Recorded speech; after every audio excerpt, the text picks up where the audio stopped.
You want Philly? Yeah, let's do it. Over the middle and into the end zone. Zach Ertz for the touchdown. The Philadelphia Eagles are Super Bowl champions. Eagles fans everywhere, this is for you. Bienvenue pour ce 20e épisode de Fly Podcast Fly. Très heureux de vous retrouver après une nouvelle victoire. Ça fait 2 semaines d'affilée qu'on se retrouve pour une victoire. Comme d'habitude avec moi pour débriefer Loïc. Salut Loïc. Salut Victor, salut Greg. Salut les garçons. Grégory, salut.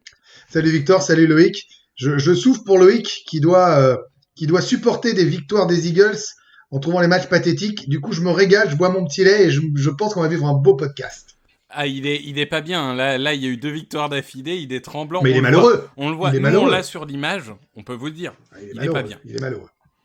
Non, mais là, je pense que c'est pour ça que j'ai attrapé le Covid, tu vois. 2 victoires, et ça y est, mon organisme, il a pas supporté. Oui.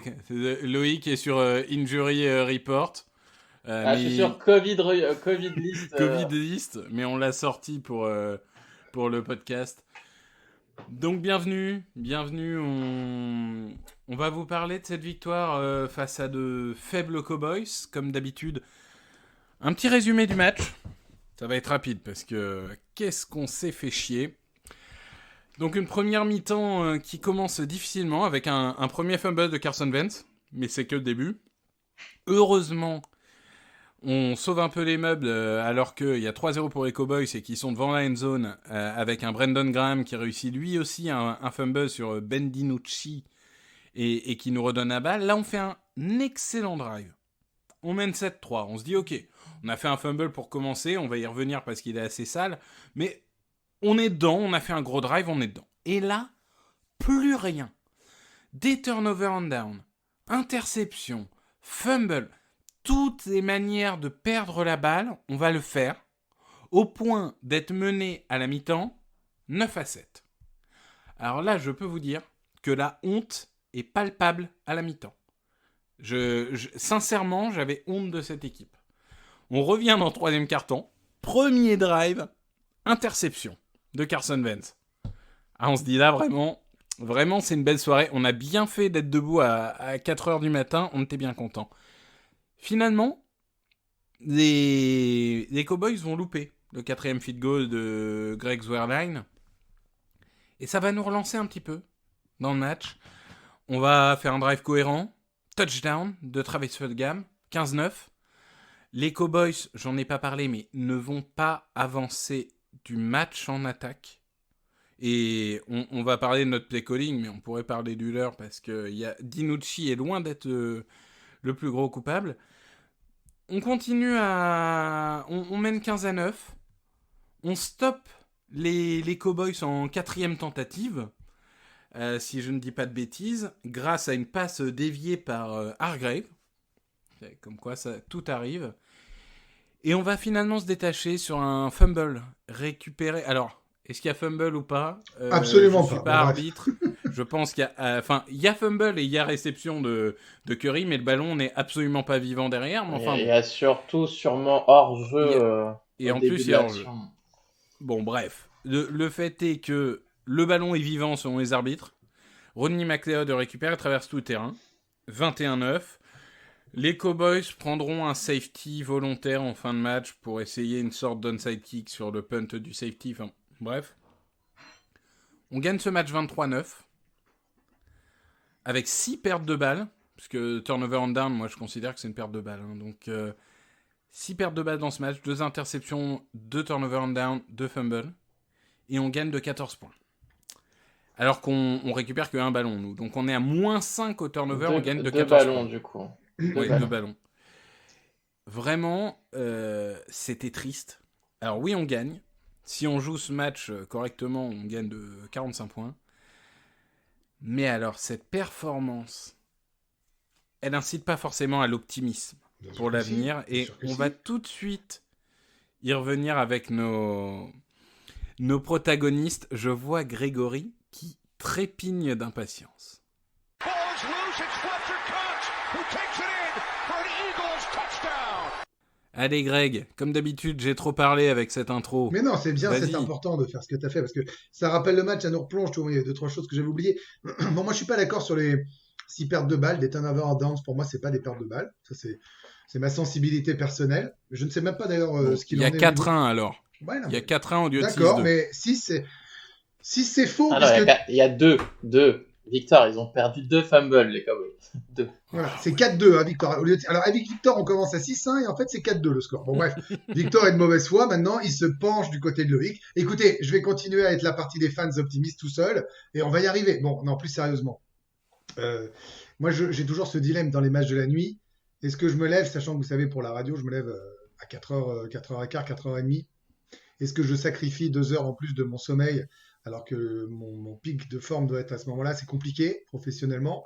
Donc j'ai regardé le 4e quart-temps en direct. J'ai même pas voulu me faire spoiler. Je me suis dit, dites rien, je regarderai. Bon, finalement, j'ai pas pu résister. J'ai fait le 4e quart et j'ai regardé le match dans la foule. T'aurais dû t'arrêter là d'ailleurs. Non, mais une fois de plus, je compatis toujours quand on regarde un match la nuit avec l'énervement, le fait que tout est exacerbé. Et je sais à quel point c'est plus difficile que de le regarder en 40 minutes ou en 1 heure le lendemain. Donc ça, j'ai pas de souci avec ça. Il y a 2 choses que je voudrais dire avant de vous laisser déchiqueter l'équipe. Et j'ai presque envie de dire à juste titre, vraiment, j'ai pas de problème avec ça. Il y a juste 2 choses que j'ai envie de mettre en avant en positif suite à cette victoire. 1, c'est toujours bon de battre les Cowboys. Je veux bien admettre C'est le clair. niveau du match qui était pas bon, même nul par moment. Mais maintenant, dans une rivalité comme ça, Eagles-Cowboys, battre les Cowboys, même de manière dégueulasse, c'est pas grave. Tu bats les Cowboys. On avait besoin de victoires en division après la défaite contre Washington, la victoire contre les Giants. On repasse positif. Voilà, tout ça pour moi c'est important. Et battre les Cowboys, les voir malheureux, voir leurs fans pas contents, ben moi ça me fait plaisir. Ça c'est la première chose. Je dis ça pas méchamment, c'est juste que ça me fait plaisir en rivalité. C'est un fait. Et deuxième chose, bon, et ben c'est la NFL. Et j'ai regardé cette nuit un peu plus du match entre les Giants qui ont donc perdu contre les Buccaneers 25-23. Buccaneers à 6-2, hein, je précise. Giants c'est 1-6, c'est ça, ou 1-7 même maintenant. 1-7, ouais. 1-7. Oui, les Buccaneers sont passés à côté du match. Et mais voilà, c'est là où je veux en venir. C'est que c'est la NFL. Alors vous allez me dire, il enfonce une porte ouverte, c'est comme quand on dit l'important c'est les 3 points. Bah ouais, mais la NFL, bah c'est que les Eagles qui sont pas bons, ils ont failli battre, je sais d'accord, failli, les battre les Ravens, les Steelers qui sont invaincus. Là, les Giants, dont on disait que c'était une des pires équipes de la ligue, ils sont tout prêts d'aller en prolongation contre les Buccaneers. Et parce que c'est pas simple comme ligue, parce que cette saison est compliquée, parce que la pré-saison a été tronquée, parce que les camps ont été tronqués, bah, tous les matchs seront durs. Et finalement, se retrouver en 3-4-1 après un début de saison aussi cataclysmique et commencer à se relever, même si le contenu est dégoûtant, eh ben, je trouve ça plutôt bien. Voilà mes deux faits d'armes optimistes et je les pense sincèrement. Et ben voilà, on a fini l'optimisme. Maintenant, on va passer à la partie plus sympa. Vas-y. Non, Loïc. mais pardon, j'ai raison. Vous pouvez Non, gueuler, mais j'ai oui, bien sûr. Bien sûr qu'une victoire, c'est une victoire et c'est toujours bon à prendre. Après, voilà, il y a beaucoup de questions à se poser et malheureusement, on arrive dans la baille. Donc on va avoir des retours de blessés, mais beaucoup ne reviendront pas et vont manquer. Loïc, dis-nous, toi, ton ressenti, je crois qu'il y a 2 points qui nous cristallisent depuis dimanche, qui sont les 2 plus gros points de discussion. C'est Carson Wentz et c'est le coaching. Donc toi, tu veux commencer par quel aspect du jeu ? Bah, on va commencer par Carson Wentz. On pensait qu'il était revenu sur la bonne pente, en amélioration constante, des bons matchs contre les Steelers et les Ravens qui ont des bonnes défenses. Et puis là, il est revenu en mode comme contre les Rams ou les Bengals. Il a fait un match, mais c'était même encore pire. C'était un match dégueulasse, c'est inacceptable parce qu'il a fait les prises de décision. Mais enfin, je vois beaucoup de tweets qui s'en amusent où ils mettent le cerveau de Carson Wentz et en dessous ils mettent une image où c'est le bordel, quoi. Mais c'est ça, quoi. Le premier fumble, mais enfin, il n'a aucun sens. Et en fait, il cherche à lancer le ballon alors que en fait, il part sur sa gauche. Et sur sa gauche, on peut voir qu'il n'y a aucun receveur de ce côté-là du terrain, en fait. Donc, il n'y a aucune raison pour qu'il essaye de lancer en étant plaqué. Et au final, c'est comme ça qu'il perd le ballon juste au moment où il va toucher le sol, quoi. Surtout que c'est pas comme Donc, si le mec arrive en côté aveugle. Il est en non, face il de l'a lui. vu, hein. Ouais, il le l'a voit, vu, donc, il le voit arriver. Non, mais on en est toujours au même point, au Hero Ball, en mode je refuse de perdre un down en lançant le ballon dehors et je veux faire un exploit sur chaque tentative. Ouais, enfin, Et, celui-là, c'est quand même. Enfin, j'exagère peut-être pour certains, mais c'est le plus dégueulasse qu'il ait jamais fait, hein, de fumble. Ah ouais, non, mais Non, très celui-là, il est clairement, en plus, honteux. là, Après autant de matchs, après autant de critiques, après déjà ce que dit Loïc, c'est déjà arrivé dans la saison. Celui-là, je suis d'accord, c'est le pire. C'est le pire. c'est surtout qu'après, derrière, tu peux te dire, bon, ok, il a fait son turnover dégueulasse du match, c'est bon. Allez hop, ça, on évacue, on passe à autre chose. Mais derrière, il recommence. Son interception où il vise Reagor dans la end zone, il y a 2 défenseurs autour. Et au final, il met le ballon à un endroit où seul le défenseur peut l'attraper. Ouais, et ce qui m'a énervé, c'est que c'est exactement le même problème de lecture que sur la passe en double couverture sur Arcega-Whiteside en début de Ouais. saison. Et on a l'impression qu'il apprend pas, en fait. Il y a un moment, il peut apprendre aussi de ses conneries. Bah, écoute, ouais, t'as l'impression que son cerveau il se frise et qu'il pense plus, il réfléchit plus. Il n'analyse plus la situation. Donc voilà. Après la deuxième interception, c'est il vise Hightower Deep. Euh, Là, la question c'est est-ce que c'est pas le vent qui soufflait assez fort qui a envoyé le ballon un peu plus loin que prévu et du coup bah ça a fini dans les mains du défenseur. Ouais, un peu plus loin et un peu Bon, trop à gauche aussi, dans ce cas. ouais, mais à la limite, tu vois, celui-là, bon, Le vent, moi, je peux c'est comprendre. Et puis, au moins, on a un peu de passe profonde et de menace, c'est quoi. Tu vois. non, mais c'est l'accumulation de tout en Ouais, fait, bien sûr. les 4 turnovers, le deuxième fumble. Moi, j'ai pas revu l'action. Il y avait 2 joueurs libres. C'était une 4e tentative. Il C'est se Rigor et défonce. Ward. Mais alors, Ouais, il a ses yeux complètement à droite sur Fulgham. voilà. Il Donc ne en fait, regarde que Fulgham et il regarde pas le centre du terrain où il y a Ward et Rigor qui sont à 5 yards chacun de lui. Donc vraiment une passe qu'il peut faire en très peu de secondes et il les regarde pas. Il mais regarde du que coup, Fulgham. mais sur cette action, ça va me permettre de faire la transition avec le coaching staff. Cette action, mais en fait, j'ai eu l'impression de revoir l'action contre les Ravens où tu fais la conversion à 2 points pour aller en prolongation Mm. et où les joueurs ne se mettent en position qu'à 3 secondes d'un delay of game. C'est Et incroyable. là, incroyable, personne n'appelle de temps mort pour reprendre le temps de bien poser l'action, bien lire la défense adverse, d'ajuster la protection pour Kelsey. Et bah non, là tu fais tout à l'arrache et bah tu te fais avoir. Kelsey glisse pas au bon endroit, du coup le linebacker adverse il a un chemin tout droit à Wentz, c'est comme ça qu'il perd le ballon. Donc non, je me souviens qu'on disait dans le podcast précédent ou même les 2 derniers podcasts que si tu mettais pas au moins 30 points à cette défense, c'était scandaleux. Mais là, ce qui est le plus scandaleux, c'est que tu as 10 jours pour préparer ce match et tu sors cette performance-là. Mais qu'est-ce que tu as foutu pendant 10 jours, quoi? Face à la pire défense, quasiment une des pires défenses de l'histoire de la NFL en termes de points encaissés. Et au Pour final, l'instant, c'est la pire, oui. et offensivement, tu mets quoi? 23 points, mais t'as 23 points, t'as 7 points qui viennent t'as 6 points qui viennent du fumble de retourné de McLeod, et t'as 2 points du safety pris délibérément par les Cowboys. Non, Donc mais en on fait, a marqué t'as 15 marqué points 15 et on points. a fait 250 yards contre une équipe qui, en moyenne, en prend plus de 350 et prend 32 points de moyenne. Non, mais en plus, tu dis qu'ils n'ont pas avancé offensivement, les Cowboys. Mais Ils n'ont pas avancé offensivement. ils n'ont pas avancé, mais je crois qu'ils font quand même plus de yards que les Eagles. Ouais, Donc mais... c'est là où tu te rends compte que la performance offensive des Eagles, elle est totalement bidon. Elle est ridicule. Et non, moi, mais au jour d'aujourd'hui, ils font plus de yards que nous. Ils en font 260, on en fait 220. voilà, mais donc, notamment parce malgré qu'en tout, fin de match, on les laisse quand même remonter quasiment tout le terrain. Sans le dernier drive, il n'y a pas ça. Voilà, mais dans l'idée, je suis d'accord avec toi au sens où bon, voilà, on a une équipe qui prenait en moyenne plus de 350 yards et 32 points. On leur a mis 220 yards et on leur a mis 15 points. Mais on leur a pas mis 15 points sur les 32 points qu'ils prennent. Pareil, il y a des défenses en face. C'est peut-être 25 points qu'ils prennent de non, même. non, Mais si. ils prenaient 35 points, dont 32 offensifs en moyenne. D'accord.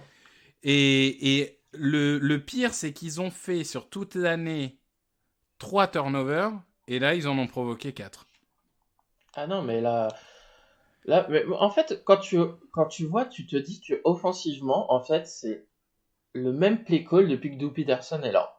Enfin, t'as l'impression que globalement, tu vois les mêmes choses depuis 4 ans, qu'il n'est pas capable de sortir autre chose, il n'est pas capable d'être créatif et de proposer autre chose que ce qu'il a l'habitude de proposer.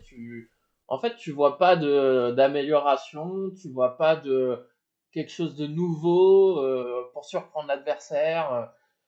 Non, et comme tu l'as dit, on se fait chier. Moi, franchement, là, on est à la mi-saison sur les 8 matchs. Je pense que je me suis fait chier dans au moins 6 des 8 matchs, offensivement parlant.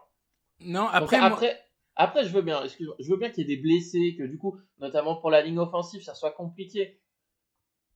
Mais franchement, offensivement, à part Travis Fulgham, un petit peu Jalen Reagor qui revient de blessure, donc tu peux pas lui en demander trop non plus, mais ouais, c'est... Mais alors moi, je vais nuancer là-dessus, mais du coup, ça va rajouter au constat.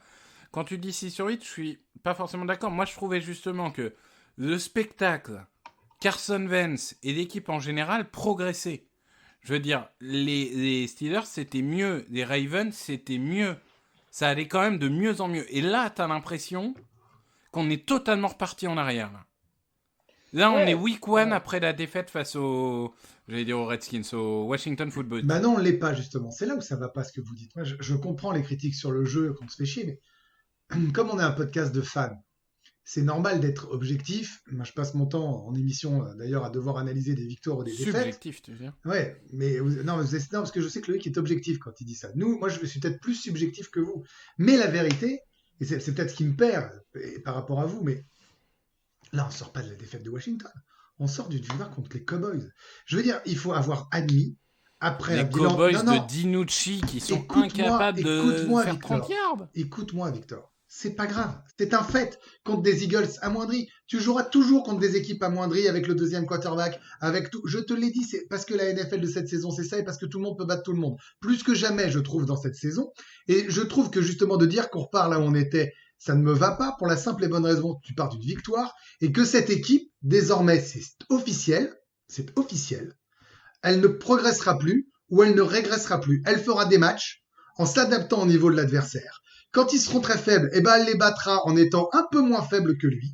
Et quand ils seront bons, elle sera pas loin de pouvoir les titiller. Voilà. Donc il faut que vous acceptiez, les garçons, que cette année, cette équipe-là, elle ne sera pas soit en phase de progression ou en phase de régression, elle sera en phase de réaction. Et la réaction, ça veut dire quoi ? Ça veut dire qu'elle va s'adapter à son adversaire et que les matchs, ça peut finir en 6-9-1, en 7-8-1 ou un miracle en positif. Ce en quoi je crois moins. Voilà. Mais il faut l'admettre.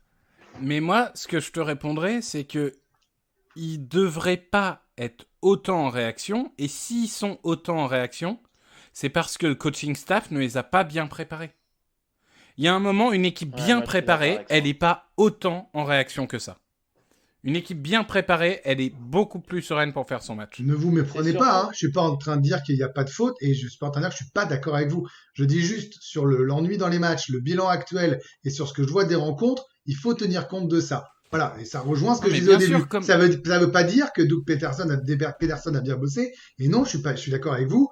Ça manque de travail. Moi, je vais juste 2 points. Le premier, moi, je trouve qu'ils ont régressé sur ce match. Je pense que c'était offensivement le pire match de l'année de très loin. Après, qu'ils s'adaptent ou pas au niveau de l'adversaire, oui, pourquoi pas. Mais enfin, il y a un moment, faut arrêter. En face, tu joueras pas plus. Franchement, t'auras pas une défense plus facile à jouer de l'année. Si t'es même pas capable de faire ton boulot là. Et tu l'as fait, t'as gagné. Mais non, la défense a fait son boulot, l'attaque a pas fait son boulot. Et moi, je trouve que c'est ça. En parlant de coaching, je trouve que c'est ça. C'est que des fois, tu vas avoir des matchs intéressants de l'attaque, comme contre les Steelers ou les Ravens, même si c'est les Ravens, c'était surtout la deuxième mi-temps. Mais la défense ne va pas jouer bien en même temps. La défense va faire certains bons matchs. Ça, c'est vrai depuis 20 ans.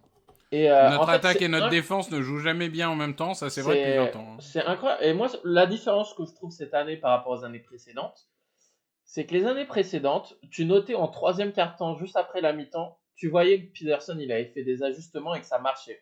Cette année, je vois rien de tout ça. Je suis d'accord. Il y a un truc qui m'embête. Globalement, après, il peut y avoir un ou deux contre-exemples, mais globalement, on voit ça, quoi. Ce qui m'embête, c'est que là, il manquait vraiment donc Hurts et Sanders, on va dire, en armes offensives. Hein, en grosses armes, en titulaire. On est d'accord, je parle pas de Jeffrey ou de Sean Jackson. Il manquait aussi, par exemple, Goddard, tu sens qu'il n'était pas à 100% il est pas prêt. du tout. Oui. Non, il aurait pas dû jouer. Et Rigor, à la fin, il y a une image là que j'ai vue où il est exténué, tu vois que physiquement, il n'y est pas encore, quoi. Non, ouais, il avait pas l'explosivité qu'il peut avoir. Après, le repos va nous faire du bien. Parce que ces Mais mecs-là vont ça, venir. c'est pas un reproche envers eux. Enfin, c'est normal.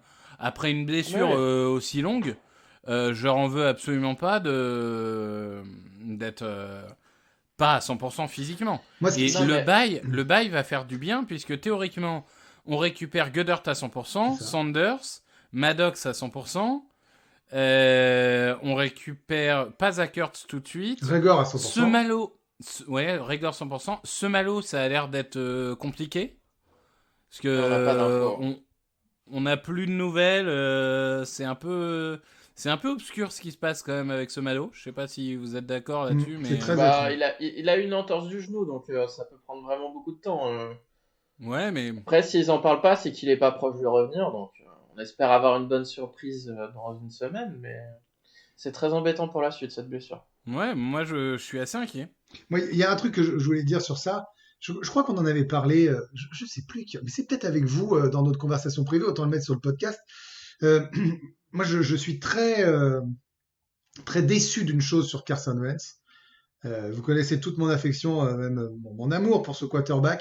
Faut admettre qu'effectivement, c'est de la bouillie dans son cerveau au moment de la prise de décision, maintenant une fois sur deux, concrètement. Si on regarde les stats, là, une fois sur deux. Numéro 1 de la ligue en fumble perdu, numéro 1 de la ligue en interception. C'est ça. La question, c'est, je sais qu'ils étaient parvenus à 100%, mais ils étaient là. C'est là où je voulais en venir. C'est que j'ai l'impression, qu'il est meilleur quand il joue avec le practice squad et qu'il doit se dépêtrer pour envoyer des balles improbables. Et on l'a vu avec le touchdown offert à Scott la semaine dernière, que quand il faut préparer des choses, quand il faut exécuter des choses, travailler, quand il faut choisir des cibles parmi des mecs qui ont des mains sûres.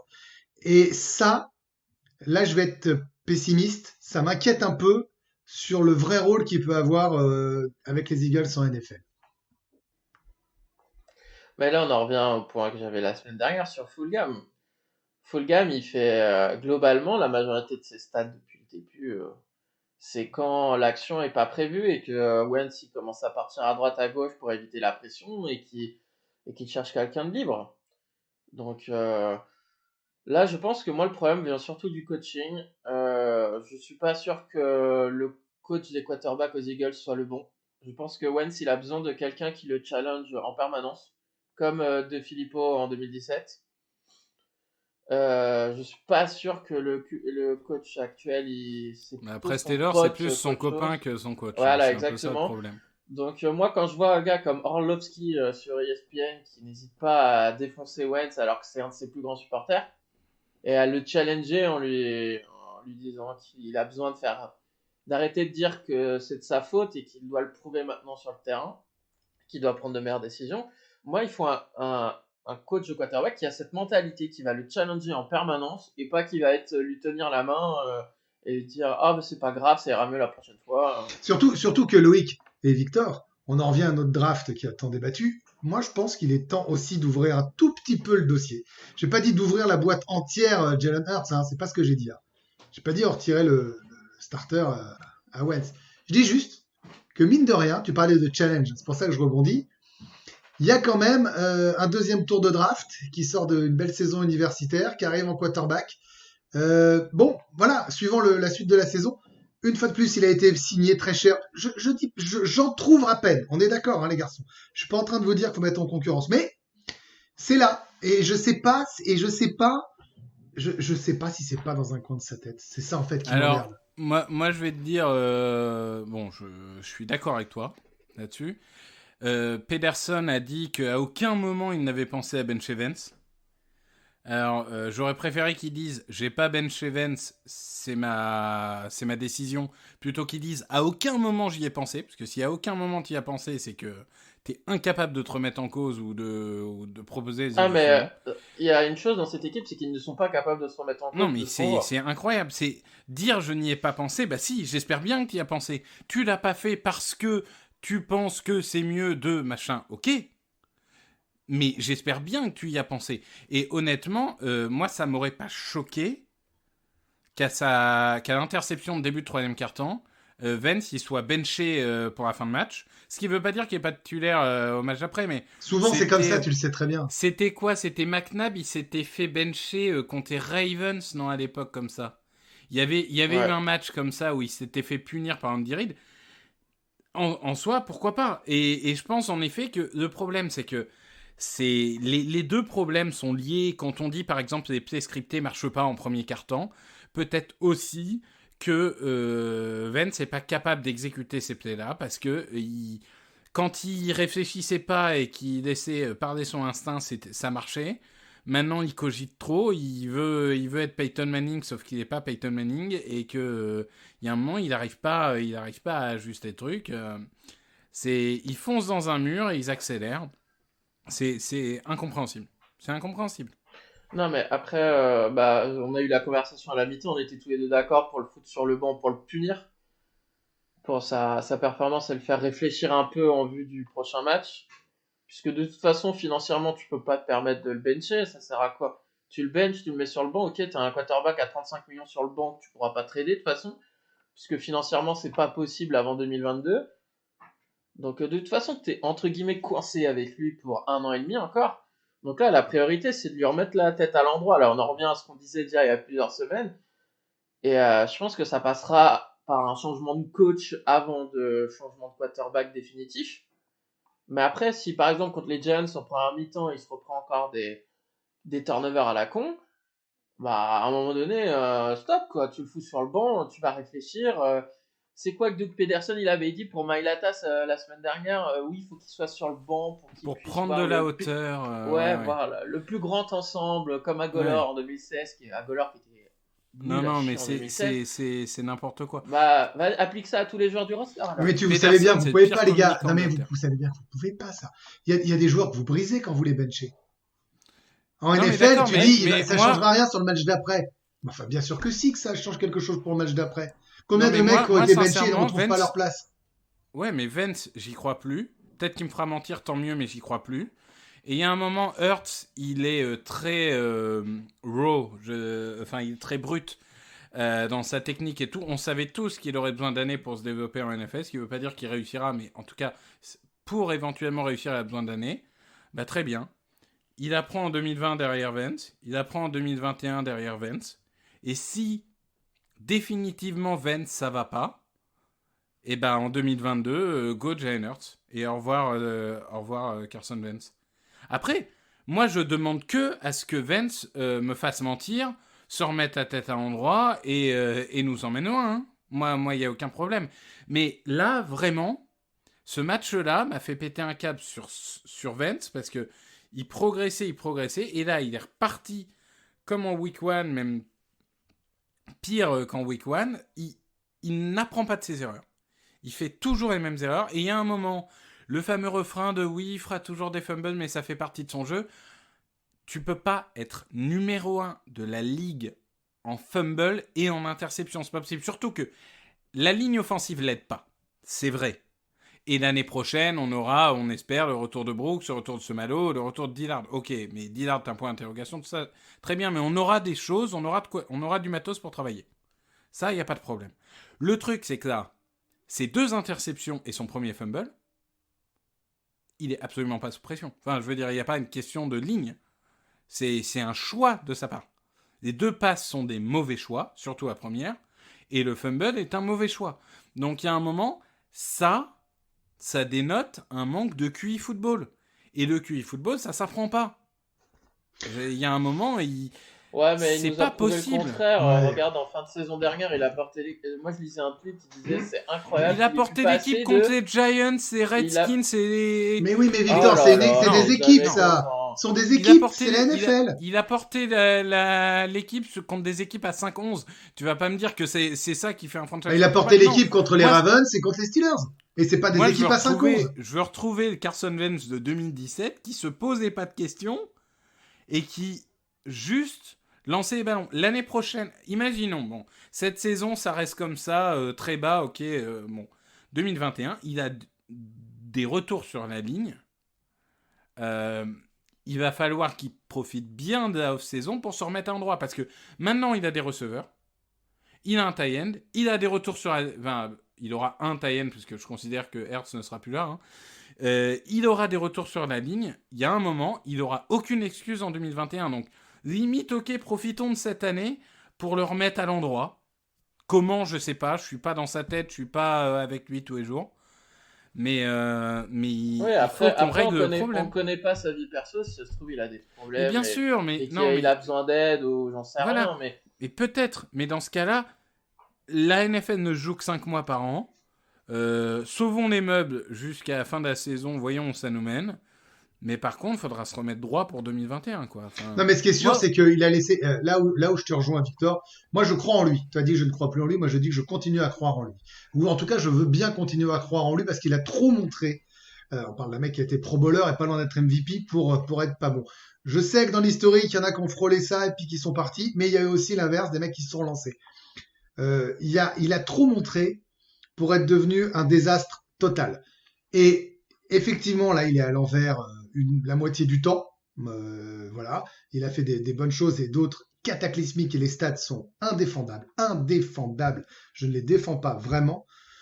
Il reste encore un peu de temps. Une saison pour pourquoi pas aller en playoff, même si je sais que c'est pas ce qui vous intéresse le plus. Moi, en tant que fan des Eagles, c'est ce qui m'excite. Si, moi si. C'est donc voilà. Donc, et puis j'ai besoin qu'il fasse quelques matchs de playoff aussi. Au moins un déjà.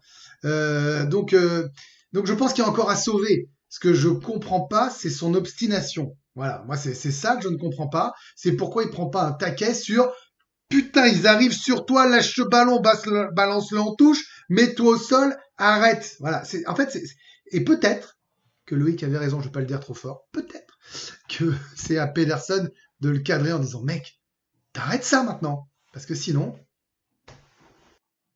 Bah sinon tu vas sur le banc, puis c'est tout. Mais ouais, mais moi ça m'aurait pas choqué que je sois sur le banc et il y a un moment, on le fout sur le banc, il a 15 jours pour réfléchir. 15 jours plus tard, tu le mets face aux Giants et tu dis vas-y bonhomme, montre-nous. Mais s'il est pas bon, tu le tues et t'as tué 35 millions. Non, mais t'as tué 35 millions. De toute façon, là. Oui, et dans ce cas-là, là, les Vikings ont tué 30 millions avec Cousins, ça arrive. Alors que l'an dernier, c'était plutôt pas mal, hein. C'est toujours pareil. C'est la NFL, je répète, pardon. Hein. Oui, mais alors quand même, une régression comme ça, c'est bien si on avait 2 joueurs qui ont le plus régressé de la ligue sur le terrain. On avait Carson Wentz d'un côté et Jalen Smith de l'autre, qui est passé du niveau top linebacker de la ligue à niveau Ned Gary.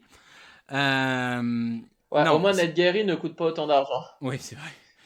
C'est le syndrome Loïc qui explique avec Elliott, c'est le syndrome de... Non mais Elliott c'était fascinant. Non mais avec Jake Elliott, une fois que tu as signé ton extension, tu arrêtes de jouer au foot.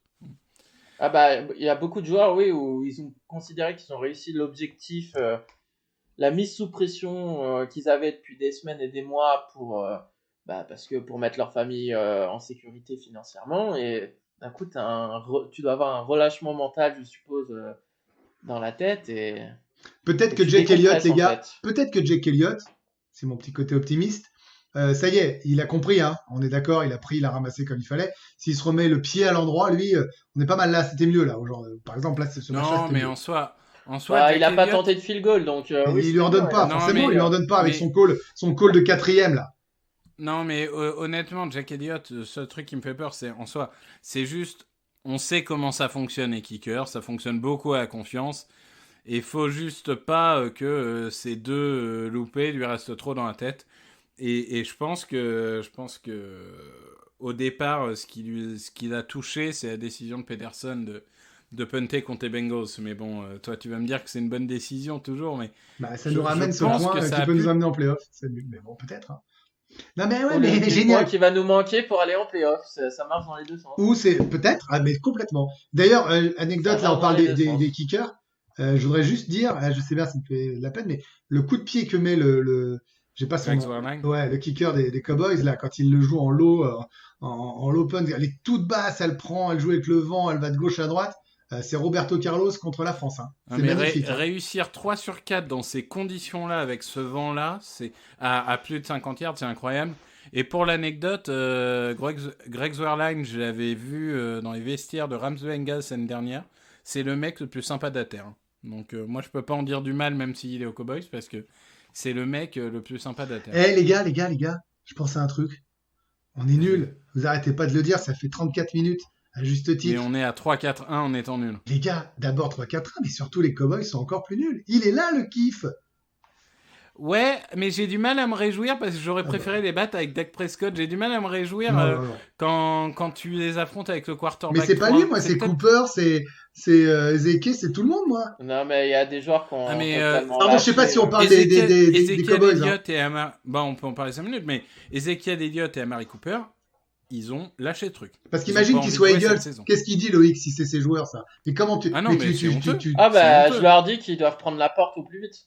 Et alors, tu parles de 30 millions. Amari Cooper, il coûte 18 ou 20 l'année. 20 Ezekiel millions, la Elliott, moyenne. et Ezekiel Elliott, il doit coûter 15-16. 15, ouais. Bah, t'as 35 millions là, qui n'ont pas envie de jouer.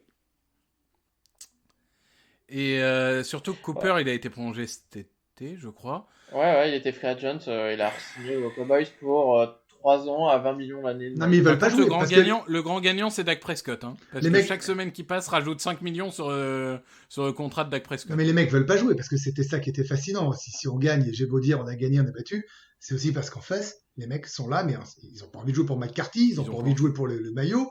Alors que ces gars-là étaient quasiment des légendes du club, on se serait battu pour les avoir dans n'importe quelle équipe au monde. C'est une honte. Voilà, là on peut utiliser le mot honte parce que autant nous on n'est pas bon, mais on a une force, c'est un courage de ne pas lâcher les matchs, de revenir, d'en gagner même quand c'est pas bien. Et ça, je suis désolé, aucun de nous trois ne peut l'enlever à cette équipe-là. On le dit, on le répète depuis le début des podcasts. On s'est toujours accroché, on n'a pris aucune branlée, à part le match contre les Rams. On a gagné les matchs au couteau, fait match nul, perdu de peu. On était toujours dans le coup. Eux, absolument pas. Jamais, never. Non, mais c'est scandaleux. Enfin, je veux dire. Après, ceux qui ont fait leur match, bah, c'est le rookie Diggs. Alors, même si Trevon Diggs, en fait, fait un match très particulier parce que il fait 2 interceptions. Mais alors, par contre, il concède tous les catchs de la terre à côté. Donc, il fait un match très bizarre. Mais bon, est-ce que tu peux en vouloir à un rookie qui fait 2 interceptions? C'est déjà ça. Hein, il y a un moment, au moins, tu as essayé. DiNucci, alors, juste, et peut-être après, on n'est pas sur Cowboy. Non, mais on podcast, peut prendre 2 minutes, c'est de la rivalité, on les a joués. Moi, je trouve que c'était intéressant. Quand on dit le coaching, je veux bien que DiNucci, machin, mais le coaching de McCarthy disait en gros plan, je ne crois pas en mon quarterback. En l'occurrence, c'est pas lui qui appelle les actions. C'est Kellen Moore. Oui, bah, ok, bah, c'est Kellen Moore si tu veux, mais en 3 et 14, les mecs font un trick play où ils lancent la balle en arrière. En 3 et 14. C'est hallucinant. C'est hallucinant. Cette équipe est perdue. Je veux dire, cette équipe est perdue. Il y a un moment, il faut dire, cette équipe, c'est fini. Et il faut dire, ça fait plaisir. Il y a rien. Je sais pas si ça fait plaisir, mais c'est même... moi, honnêtement, je préfère pas qu'ils aient un top 5 à la draft, tu vois. Donc, après, s'ils pouvaient gagner 2-3 matchs bidons et... Non, mais moi, je me fais pas de soucis. C'est Jerry Ward, ils arriveront quand même à tout casser. Ils arriveront à se saborder. Hein. Enfin, je veux dire, ça fait 25 ans que c'est comme ça, mais moi, je trouve même ça fascinant qu'une équipe où au début d'année, le consensus entier, c'était ils ont un effectif top 5 de la ligue. On en a vu des Dream Team se péter la gueule, chez nous, hein, notamment. Mais pas à ce point. On n'a pas vu une équipe se désintégrer de la sorte en 8 semaines. Enfin, j'ai pas souvenir. Même la Dream Team, c'était pas aussi dramatique. Et attendez, ils sont encore en liste pour les playoffs, c'est ça qui est génial. Ouais. Dans cette Alors division. là, honnêtement, vu le match des Giants hier, je pense que les Cowboys sont la plus faible des 4 équipes de la division. Ouais, je suis d'accord. Et la semaine dernière, vous disiez que c'était les Giants. Ça va vite hein, dans cette division-là. Ouais, par contre, je pense vraiment qu'il y a... Je pense vraiment que notre seul adversaire, c'est Washington. Bon. Et ben voilà, on est premier de division. Bon allez, on se fait 5 minutes de positif quand même. Ah, j'en ai déjà fait 10 tout à l'heure. Ouais, bah écoute, moi j'ai droit aussi à mon petit moment. Allez. Donc c'est mon moment. Attends, pardon, dis à Loïc de se boucher les oreilles parce qu'il va pas trop apprécier. Ouais, c'est Brandon Graham. Brandon Graham, enfin, je veux dire, le mec a combien, 32 ans ? C'est sa 11e saison NFL ? Il fait la meilleure saison de sa carrière. Il est déjà à 7 sacs. Il provoque un fumble. Il fait la meilleure saison de sa carrière. Des plaquages pour perte aussi. Non, mais tous les plaquages pour perte, les sacs, les pressions, tout. C'est incroyable. C'est incroyable. Il fait la saison de sa carrière. Donc, j'ai trouvé ça vraiment bon. J'ai trouvé l'intérieur de la ligne intéressant. Cox est vraiment en progression. On l'avait déjà vu bon contre les Giants. Il a été plutôt correct. Ouais, parce qu'en face, c'était Zach Martin. D'accord. Donc, ça a été... Non, mais c'est pour dire que c'était Oui. du 50-50. C'était un énorme adversaire. C'est ça. Il En aura face, pas c'est des Zach Martin toute la semaine. qui est All-Pro toutes les saisons depuis qu'il est dans la ligue. Bon, là, cette année, à cause des blessures, des matchs qu'il a manqué, il ne sera peut-être pas, mais il est All-Pro toutes les saisons depuis qu'il est dans la ligue. Et Cox a fait un incroyable match. Hargrave, c'était mieux. Bon, Mike Jackson, c'est un peu in and out, c'est compliqué. Par contre, ton chéri Loïc Sweat et Derek Barnett, ils sont passés à côté de leur match. Bon, ça peut arriver. Bah, Graham, je suis d'accord avec toi, mais il fait cette énorme action au début de match, mais après, le reste du match, je pensais qu'on le verrait plus que ça, vu l'adversaire en face. Oui, mais t'as vu le nombre de fois où ils ont mis le tie-in de son côté, du coup ? Non, je t'avoue que ça, je n'ai pas fait. Franchement, c'est là où ça m'embête pour Barnett. C'est que il était under quasiment tout le match. Il y a un moment, quand t'es under front, c'est là où t'es censé passer, quoi.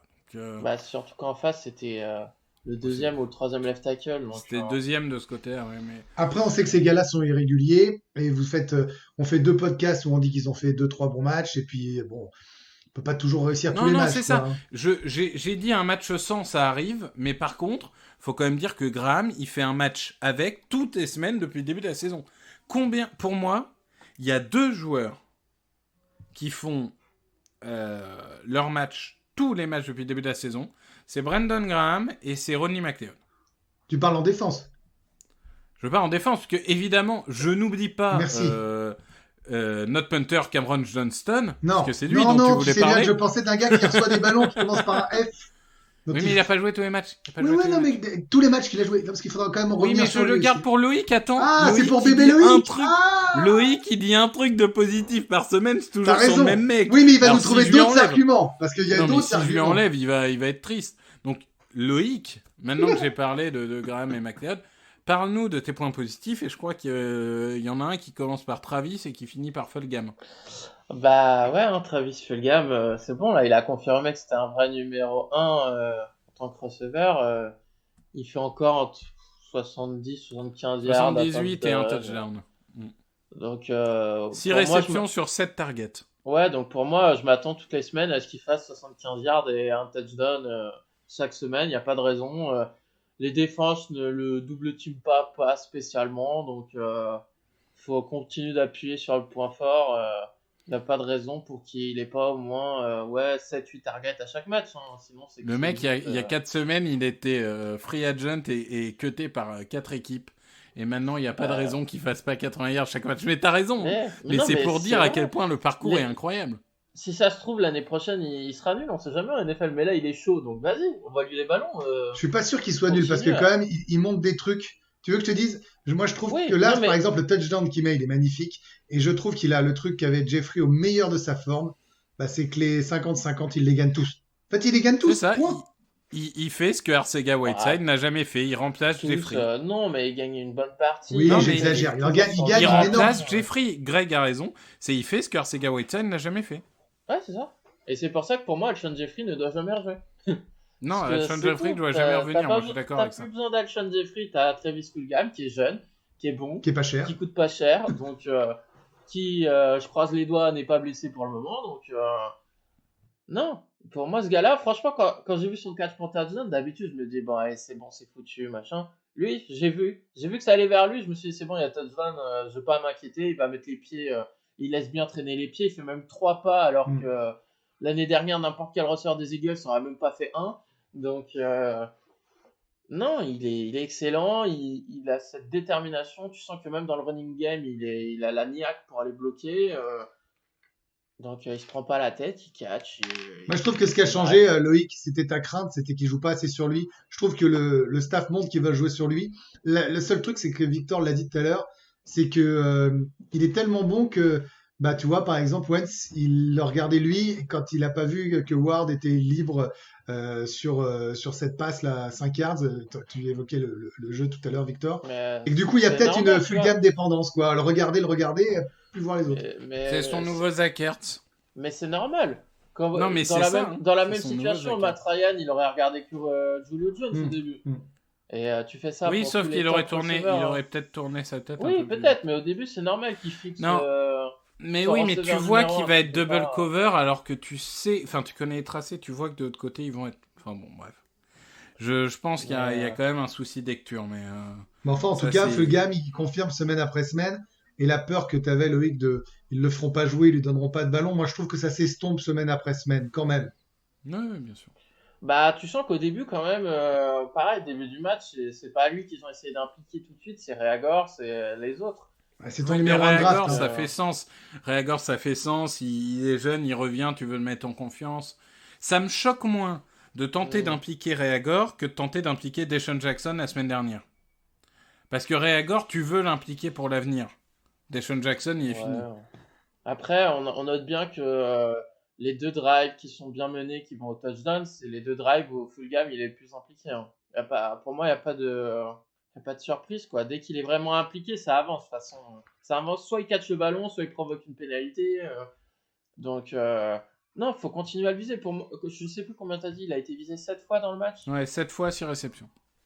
Ouais, bah, moi, je trouve que c'est vraiment Le minimum.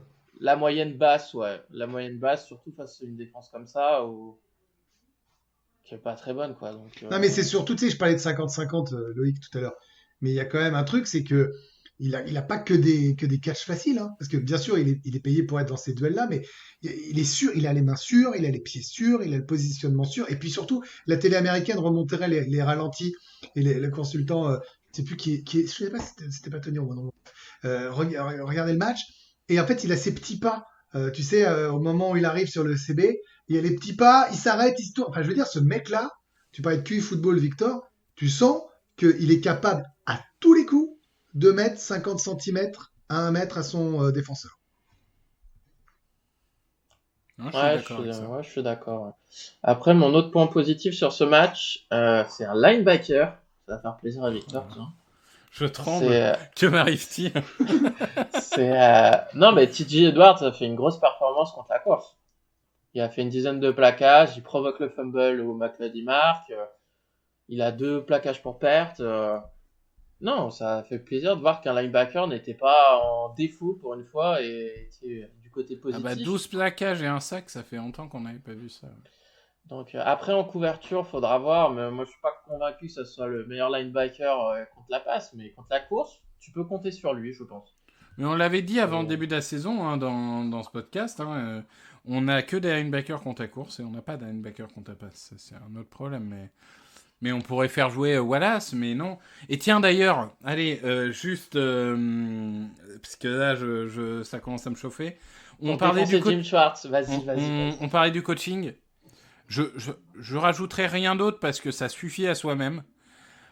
Taylor, Wallace et Brady, sélectionnés entre 3e et 6e tour de la draft de l'année dernière, ont joué en cumulé 0 snap.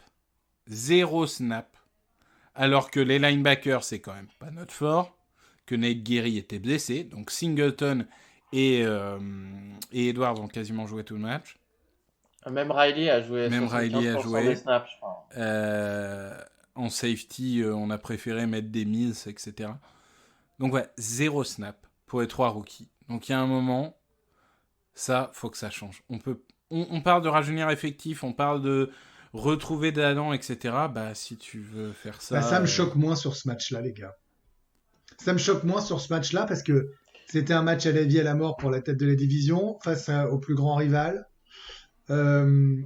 Ils ont pas mal défendu quand même et j'étais le premier à dire virer de Schwartz et je continue à l'être.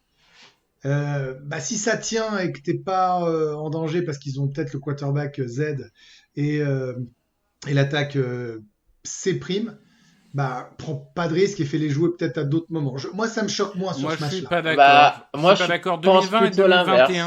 2020 et 2021 sont 2 années où il faut qu'on réussisse à relancer un cycle. Il faut qu'on réussisse à trouver un socle de jeunes joueurs, ce qu'on n'a pas aujourd'hui. Et il y a un moment, si tu es incapable de prendre un peu des risques pour donner d'expérience à ces joueurs-là, on n'arrivera jamais, on sera continuellement dans cette fin de cycle de dire il y a 3 ans on a gagné le Super Bowl et on ne commencera jamais rien de nouveau. J'ai pas dit qu'il fallait faire Non, ce qu'il mais- a fait, j'ai dit ça me choque moins Moi ce ça me match-là. choque. Voilà. Moi, ça me choque parce qu'en Moi, face, ça me c'était une des plus mauvaises attaques que tu vas affronter de l'année. Donc, si tu n'as pas confiance là, Mais il a pas c'est pas confiance en eux. ouais. Mais il l'a pas, tu le sais. c'est pas. Mais il a pas confiance entre les jeunes. Il voit rookie. De toute façon, il voit Mais rookie. c'est Il ça. en a rien à foutre du niveau. Il voit rookie. Il fait non, je veux mon vétéran tout pourri que je connais depuis 5 ans. On est d'accord. Et c'est tout. Bah Basta. on est d'accord. mais- On avait, Mais ça En fait, devient un vrai problème. Ça on devient un avait vrai une conversation avec Victor avant le match. Victor me disait, j'espère voir Taylor et Bradley. Je lui ai dit, mais tu rêves. Tu sais très bien que on va Non, pas mais les j'étais voir, trop ceux-là. optimiste, c'est tout. Donc, non, après, oui, de toute façon, l'année prochaine, t'as pas le choix. Tu seras obligé de faire jouer des jeunes en défense. Et à un moment, si le salary cap est à 175 millions, t'auras pas le choix. Et puis ça sert à rien de prendre des tours de draft 3e, 4e, 5e pour les disloquer, quoi. Non, mais Bah, Là- c'est pas là, comme si c'est- t'avais ça des devient cadors ridicule. à leur place. T'as pas des cadors à leur place. T'as pas des Darius Slay ou des machins. mais surtout que Wallace, il y a un match où il joue beaucoup, il est loin d'être ridicule. Non, pour Bradley, Kittle, ouais. Il est loin d'être ridicule. Donc, c'est pas comme si les mecs t'avaient donné leur chance, ils se sont foirés. Tu leur as donné leur chance, ils ont rendu quelque chose d'intéressant. Derrière, tu leur dis, mais non, mais tu joueras pas, parce que moi, je trouve que Jalen Mills, c'est quand même le top du top, quoi. Enfin, il y a un moment, c'est ridicule. Oui, mais c'est la politique du présent. Et c'est la politique du présent, c'est ne pas taper le field goal, c'est jouer avec tes vétérans en défense pour t'assurer une victoire parce que tu dis on sait jamais s'ils font une boulette en étant Eh jeune, ben, ce c'est qui bien, n'aurait pas tu été le sauveras cas. peut-être. Non mais bien sûr que c'est ce qu'il faudra changer. Je dis pas que c'est bien, je dis quelle est leur position aujourd'hui. Et c'est peut-être Ouais, là ils où le sauveront peut-être leur cul, mais voilà, ils bien vont sûr que c'est ça. bousiller Enfin, l'équipe pour les les gars, 5 prochaines années. vous connaissez bien le principe d'une société. Après, faudra voir ce qui se passe. Oui, On enregistre mardi, c'est le dernier jour avant la trade deadline, et il paraît que Will Parks est disponible pour être tradé. Donc, si Will Parks part, ça fera peut-être plus de chances pour un Wallace pour jouer. C'est quoi tu le traites contre quoi là? C'est quoi l'objectif? Pas grand-chose. Tu le traites contre un Twix et... Non. Non, et si d'ailleurs Alshon Jeffrey pouvait être tradé par exemple aux Packers contre un Kit Kat et un Bounty. Ah ouais, non, mais Alshon Jeffrey, on fait nous-mêmes le paquet cadeau.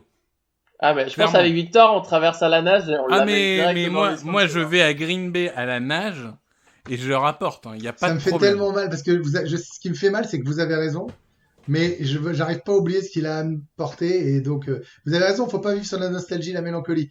C'est juste qu'on mériterait un petit truc et lui aussi, voilà, c'est tout. Non, Moi, mais je suis- toi, je tu suis dans regardes le l'affect, Super Bowl pardon. toutes les Moi, Moi, semaines. non, mais je suis dans en ce l'affect, moment. pardon, je suis un fan. Vous êtes là des éditorialistes des Eagles. Non, moi, je suis un fan. Vous avez oublié que vous étiez des enfants, les enfants. Vous Moi, avez je oublié vais que vous avez aller des plus loin. casques à la maison et des maillots. Voilà ce que vous êtes devenus. Non, moi j'en ai pas. Mais non, Euh, mon âme d'enfant, elle veut voir des jeunes joueurs, elle veut voir du renouveau. Bah, tu le vois, tes receveurs, c'est bon, ils y sont. Ouais, Non, mais mais juste- en défense aussi, je les veux, moi. 2 minutes sur Alshon Jeffrey. Pour moi, ils devraient s'ils n'arrivent pas à le trader, il faut le couper. Parce que tu peux pas prendre le risque qu'il se refasse une grave blessure au mois de décembre et ne pas pouvoir le couper en mars. Tu vas en avoir besoin financièrement parlant de le couper en mars. Ouais, c'est terrible, Donc- mais je suis d'accord avec ça. Donc tu fais comme les Jets avec Le'Veon Bell, tu prends pas de Exactement. risque, tu le coupes. Parce que même si tu le mets sur la liste des blessés et qu'il se blesse alors qu'il est en train de faire sa rééduque au centre d'entraînement, bah je sais pas si tu peux le couper sans pénalité supplémentaire l'année prochaine. Vu l'émergence de Fulgham, je pense qu'ils auront pas d'état d'âme. hein. Non. Bah moi je pense que si Alshon Jeffrey il a été activé, c'est juste pour essayer de le trader et d'économiser quelques millions. Parce que sinon je ne comprends pas pourquoi Non, il mais n'est pas encore sur le terrain. Sinon, Les autres le savent, hein, les on autres le rappelle savent, hein. que Les autres équipes le savent. on rappelle qu'il est actif dans notre équipe depuis la première semaine. Mm. C'est-à-dire qu'on ne parle même pas d'un joueur quand on dit actif, c'est pas il est ni en injury report ni en pup comme dit si bien Loïc, il est actif. Mm. Alors là, Et si ça se trouve, s'il avait pas été là, ils auraient mis Fulgham dans le roster actif dès le début. Ouais, non, là, tu fais de la politique après, fiction, là, par contre. Ah oui, bah j'aime bien, moi. Moi, j'aime bien. Si je peux défoncer Will Rosman, je le défonce. Là. Un jour, faudra qu'on en parle plus en longueur, mais... Pour Ouais, tout ouais, vous non, dire, il ça voulait fait- faire un podcast spécial oui et on résiste pour lui Non, expliquer non, que c'est pas Lucien. non, mais attends, c'est depuis juillet qu'il Bien veut sûr. faire un podcast spécial Bien sûr. oui toutes les semaines. Non, mais bien sûr. Et depuis juillet, il a foiré la gestion avec de Jason Non, Peters, arrête. foiré la gestion Zach Ertz, foiré la gestion Alshon Jeffrey. Là, Arrête, Loïc. il pensait trader Zach Ertz et DeSean Jackson, bah il peut pas parce qu'ils sont blessés comme d'habitude. Il a réussi Travis Fulgham. Tu vas pas souffler, Bah, si, c'est un bon coup. Si, il a réussi, mais merci la chance. Hein, parce que Ah bah c'est d'accord, des receveurs et Non, merci mais- la malchance sur les blessures des joueurs à ce moment-là. Mais qu'est-ce que t'es de mauvaise Bah oui. foi. C'est Non, ouf. mais il a eu Pour de la le chance. coup, t'es de mauvaise foi, Loïc, parce que la chance, elle fait partie du sport. La chance et la c'est- malchance, c'est des deux côtés pour un GM. C'est vous qui prenez l'argument chance comme un truc négatif. Il a eu de la chance. Il en faut à tous les general managers, à toutes les équipes, à tous les coachs, à tous les Et bah joueurs. dis pas, il a foiré Hurts Mais- et Jackson. Il a eu la malchance qui se blesse. Pas pareil. Bah non, mais après, il y a des équipes qui ont décidé de ne plus faire jouer certains joueurs parce qu'ils pensaient les trader. Et ils l'ont fait. Bon, Voilà. toi, t'as eu ta Mais partie chacun, au Will Rosman. Voilà, tu l'as eu ta partie. T'as eu 3 minutes, tu vois, rien. C'était cadeau. Ah non, moi je veux 50 minutes de Will Rosman avec le sécateur et le lance-flamme. Je serais sur répondeur, moi. Ouais. On le laissera. Il fera un numéro Je suis tout moyen seul. motivé, moi. Ouais, on ne sera pas motivé, non. Oh mon Dieu. On en parlera tranquillou. Rejoignez-moi dans le Fight Club anti-Will Rosman. N'hésitez pas, envoyez-moi vos candidatures, vous serez accepté d'office. Je me sens seul. Ok, bah je suis en train de checker, mais on a à peu près On a bien fait le tour, je hein, pense, parce que. fait le tour. Eh les gars. Peut-être. Non, attends, Victor. Ouais. Je Oui. vous ai pas posé une question que je voulais vous poser. Parce qu'on a tourné autour avec ce 3-4-1, tout ça. Là, la baille arrive, on peut poser la question. Moi, je vais répondre oui. Qui croit qu'on va aller en playoff? Moi, Ouais, on va y aller. Hein. Voilà. on va y aller. Je voulais pas plus. Mais par contre, je pense qu'on y va, on marque l'histoire en y allant à 6 victoires. Ouais, je pense. En 6-9-1, je suis d'accord. Je pense qu'on a Mais, 4 matchs gagnables, c'est les 3 de division et Cleveland. Je nous vois pas taper New Orleans. Moi, je nous vois taper les Packers. On peut faire 7-8-1. Non, mais bien sûr, enfin, encore une fois, là, je te rejoins, c'est la NFL. On a vu plein de fois des victoires surprises. L'année dernière, personne pense que les Jets vont battre les Cowboys, des choses comme ça. Peut-être qu'on en prendra un, mais enfin, Non, mais statistiquement, les 4 qui pour moi sont prenables, sauf anomalie statistique, c'est les 3 de division et Cleveland. Ouais. Parce que de toute façon, oui, c'est sûr que si Russell Wilson ou Aaron Rodgers se blessent, tout d'un coup, le match, il est plus abordable. Hein. Mais, Oui, et puis t'as toujours le match 100 et tout, ça peut toujours Ouais. arriver. Mais bon, dans oui, l'idée... les Saints en décembre à Philadelphie avec Drew Brees qui est vraiment en perte de vitesse. Pourquoi Non, pas? mais après, oui, Alvin oui, Kamara, oh là là. Il y a des possibilités, mais franchement, 6, maximum 7. Ouais, moi, je vois un 6-9-1 si je devais mettre un billet. Et un 7-8-1 avec un tout petit poil de réussite, ou un gros poil de réussite. Et encore, ça se trouve, on sera surpris parce qu'on va pas gagner tous les matchs faciles qu'on doit gagner et en gagner d'autres. Parce que... Ouais, moi c'est ce que j'allais dire. Faut vraiment que tu gagnes le prochain contre les Giants. Si tu perds celui-là, Ah ouais. Non, mais on l'avait dit déjà la semaine Il est dernière dans le important. podcast. Hein. C'est indispensable d'être à 4-4. Après, ce ne seront que des équipes à moins de 50, mais tu auras gagné les matchs qu'il faut gagner comme tu l'as fait l'an dernier. Et parce que d'autres ne savent pas le faire, et ça, c'est à mettre à leur crédit. Voilà, je maintiens ça. Non, mais moi, idéalement, tu gagnes la division, tu affrontes Chicago en playoff, et là, Wentz, il sort le match de sa vie juste pour qu'on parle plus de Nick Foles. Ah ouais, c'est tu vois, vrai. t'es Putain, bon, si là. on affronte Nick Foles. Ah ouais. Bah, enfin, globalement, moi, de tête, je me souviens des Seahawks à 7-9, puisque derrière, c'est la victoire contre les Saints avec le Earthquake Run de Marshawn Lynch. Je me souviens des Panthers en 7-8-1. Non, il n'y en a pas trop. Rappelle-toi ce que ça avait provoqué. Seattle, les gens disaient, mais c'est honteux Ouais, parce ouais. que les Ricains, ils détestent. Hein, enfin, vous le savez tous si vous écoutez. Les Panthers, c'est après. Mais Ouais. Seattle, du coup, c'est la première C'est ça. à aller en playoff à cette Les, victoire. les Américains détestent qu'une équipe négative puisse imaginer gagner Ah, mais parce qu'ils veulent que les meilleurs gagnent. Mais en même temps, Moi, je n'ai rien contre le bilan négatif, mais je suis assez d'accord pour changer la règle de donner le terrain quand tu gagnes la division. Ils disent ça et ils magnifient les Knicks de 99 qui vont en finale avec le 8e seed et ils ont, je crois, un bilan quasiment négatif. Et t'entends toujours parler que c'est la plus belle histoire du basket américain. C'est pas faux. Donc il y a un moment, ils sont à géométrie variable. Faut... Non, mais après, là, il y en a plusieurs qui disent que, à cause du Covid, il y aura peut-être pas autant de matchs que prévu. Vous savez quoi? Hop, les équipes négatives, on les vire. Et du coup, on fait des playoffs sans équipe de la NFC East. Non, j'y crois pas. Mais Non, globalement, je pense qu'on va aller en playoff. Ça reste les playoffs, on peut très bien en gagner un. Enfin, je veux dire, par contre... ça dépend le quarterback que tu affrontes, je pense. Oui, mais je pense pas... j'ai aucune ambition de gagner le Super Bowl cette année. Ah non, mais pour moi, c'est le Super Bowl. Mais... Si on gagne un match de playoff, c'est bien. C'est bien pour Wentz, ça lui en fera déjà un de jouer et un de gagner. Ça lui fera d'expérience et ça lui fera une victoire en playoff. Comment j'ai réussi à vous faire vous enflammer sur la fin, dis donc. J'ai gagné. Moi, je l'ai dit. Mais moi, j'ai envie d'aller en playoff. Je l'ai toujours dit. Oh, attends, on en connaît un qui est un peu moins... Voilà. Non, moi, c'est pas pour ça. Je veux pas qu'ils aillent en playoff et qu'ils se disent « Oh, on est allé en playoff, alors statu quo, on fait rien de l'intersaison. » Ça, on est tous d'accord. Faut pas que ça les encourage à plus d'être là. Pardon. Et c'est juste ça. Moi, j'ai pas envie qu'à la fin de la saison, ils disent « Oh, on a fait les playoffs, allez, on garde Jim Schwartz, on garde X, Y, Z, on fait pas trop de changements dans les joueurs. » Alors qu'en fait, t'as plein de trucs qui vont pas. Je suis d'accord, ça c'est le risque. L'année dernière, on va en playoff. Doug Pederson dit on change rien et Jeffrey Lurie lui dit attends, on vire Mike Groh et on vire Carson Walsh. Ouais. Mais c'est pas normal d'en arriver au fait que ça soit le proprio qui doivent dire à son general manager et à son coach que ce qu'ils ont fait c'est de la merde. Mais c'est bien, c'est rassurant. Lurie, il leur a dit les gars, dernière chance, par contre lui vous me le virez.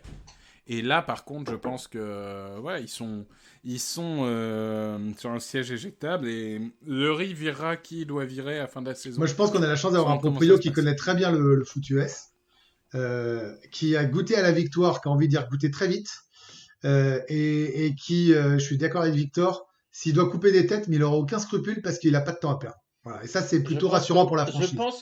Je pense que Will Roseman, il va mettre un peu plus de temps que les autres. Bon, on verra. Parce que c'est un peu comme son fils spirituel. Et il a fait des belles choses, Victor. On en reparlera dans le podcast que tu animeras tout seul. Quoi? Je dis, il a fait des belles choses, oui aussi, mais ça, il veut pas l'entendre. Et je dis, il en parlera dans le podcast qu'il animera tout seul sur Radio Loïc. C'est encore heureux qu'il a fait des bonnes choses. Attends, qu'est-ce qu'il faut encore là? Bon, par contre, messieurs, je pense qu'on a fait le tour, mais je crois qu'on a quelque chose à dire à nos auditeurs là, parce que les auditeurs se disent peut-être by week, on va pas avoir de podcast, mais on vous réserve une belle surprise. On n'en dit pas plus, mais il y a une belle surprise qui vous attend pour la bye week. Vous nous retrouverez, comme d'habitude, le mardi ou le mercredi, et je pense que c'est un podcast qui va faire plaisir à tous les fans des Eagles. On peut pas en dire pas plus. De négatif à dire, dis donc. Non. C'est ouf. Et je pense que voilà, c'est pour vous donner un peu envie, vous dire que il faut surtout être là la semaine prochaine, qu'il y a des très belles choses qui arrivent. Et en attendant, on va profiter du football. Vous savez, le football, c'est ce sport où les gens lancent un ballon pour tenter de marquer des touchdowns. On a tendance à l'oublier avec les Eagles, mais c'est un beau sport. Donc si vous avez l'occasion de profiter d'un dimanche sans Eagles pour regarder ce magnifique sport qu'est la NFL, n'hésitez pas. Ah ça fait le 3e dimanche, on va pouvoir regarder la Red Zone. Ah mais c'est incroyable. Je trouve ça fou que ça vous plaise la Red Zone, vous qui arrêtez pas de râler, qui êtes des fans de défense. Moi j'arrive pas à être sur tous les écrans et je me suis moi j'aime pas la Red Zone. Moi j'ai un match sur écran que je suis. Là, c'était par exemple Ravens Steelers. Ah bah oui. Par contre, pour Touchdown Actu, j'ai besoin d'avoir la Red Zone parce que comme je tweet... Et Ravens Steelers, on termine là-dessus, pardon, mais c'était dingue. Voilà. Bon, c'était un beau match. Voilà. Il y a eu des erreurs et tout, mais ça donnait envie, c'était spectaculaire, il y avait du suspense. Soyez là la semaine prochaine, on a trop hâte là. Faut qu'on vous le dise, on a trop hâte d'être la semaine prochaine. Ça va être un très beau moment et du coup, on vous attend. Et il ne me reste plus qu'à vous souhaiter une bonne journée, à dire merci à Loïc et Greg. Merci Victor. Toujours très bon moment. Bonne journée. Et bonne journée et à la semaine prochaine du coup.